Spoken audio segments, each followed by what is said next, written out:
And then another thing is, I'll take this off of you, Lupin. Just using a slip lead. And then the way you want to have it is stay, good boy, not down where the collar is, but you actually hike it up.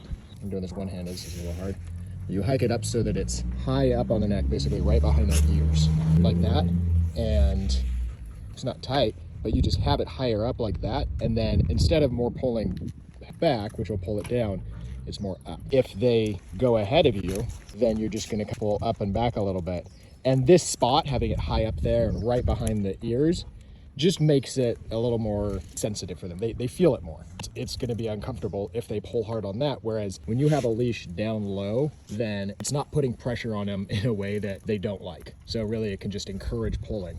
I mean, let alone a harness where it's just around their body, but even a leash like this, they can frequently pull against it and not really care. And if they're pulling hard, that can do some damage to them and their neck. Some people don't think that leashes around the neck are good.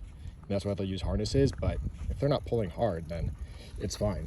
And really, like that's the way you have to do it to train the pulling away. Lupin's good, he doesn't really pull, but still he's not perfect, and he will sometimes still get ahead of me when I don't want him to, just start going ahead. And when that happens, I can either say, nope, there, see, and then he comes back to that heel spot, or you can just stop, you hold the leash, see, he stopped there, but you know, if they're getting far ahead of you, loop it, hold, okay.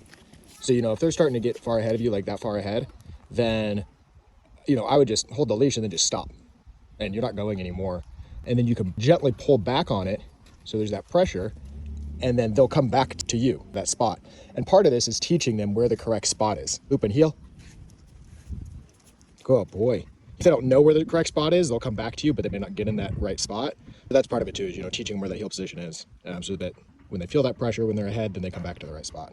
Anyways, happy to talk more about it. Just wanted to show you some of the things that I use.